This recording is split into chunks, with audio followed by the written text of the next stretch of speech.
Hello, my name is J. Melton Guy, and I want to talk about one particular thing today I think is so important.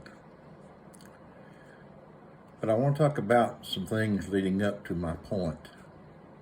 And number one is the idea, and I'm not here to hurt feelings. I'm not here to cause animosity toward me or anyone else, but I want you to understand because you're not being told the truth. I want to talk about this thing about our country being founded on Christian ideas, our country being a Christian nation because we were founded upon those principles. And what I want to say is the founding fathers, at least the ones who were the real catalyst behind this country and this country's beginnings, George Washington, John Adams, James Monroe, James Madison, Ben Franklin, Thomas Edison, I may have said him already, but those, and Thomas Paine, let's not forget Thomas Paine, who essentially, just to bring this in at this point, essentially denied Christ even on his deathbed. Now, except for George Washington, who was on paper an Anglican, went to Christ Church, which is Episcopalian, basically was a deist. His ideas, his thoughts, the way he believed in God, the way he believed in many things, he was influenced by those who were actually on paper deists, like Thomas Jefferson, like John Adams, like James Monroe, like James Madison and Thomas Paine. He was a deist in all but name. Deists would never, ever profess Jesus Christ as Lord and Savior, as it seems to be that being essential to a Christian church today, or even a Christian nation. The Constitution itself never mentions the word God. The Declaration of Independence mentions God 3 times, but this is the way that he is mentioned.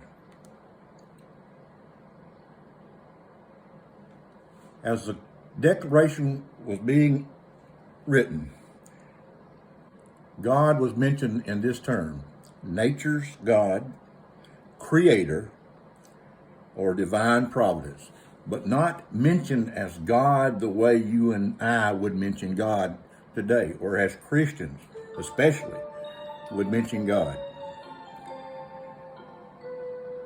Now, someone said way back when that we were founded in Christianity, and it has been bought and sold for the rest of the centuries. I heard Kenneth Copeland in front of Donald Trump and other so-called prosperity gospel evangelists say that George Washington, on the day of his inauguration, knelt in prayer and gave this country to God, and that we were based on Christianity. And that, my friends, is a lie. Kenneth Copeland outright lied. There was a famous prayer, but in that prayer by George Washington, it only spoke of hope for obedience to God. And even in that, he didn't see God the way you see God. Now keep that in mind, because it's important to understand how things are said and how people believe just because someone said it. We talk about the ends of the earth. You, whoever you are, and if you were born 400 years ago, you can attest to this, as everyone to whom I speak today can attest.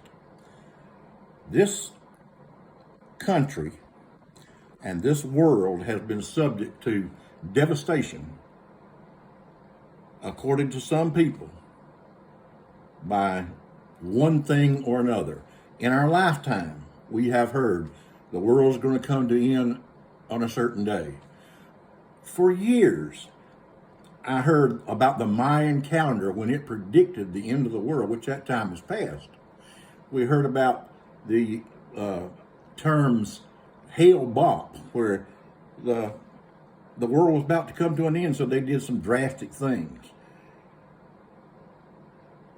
Jim Jones had this idea that everything was wrong and a new world had to begin. The Black Death did not kill the world. It is not these things that's going to kill this country. It is not these people out there saying we have gone down a wrong path and God is going to... That is not how this country is going to end.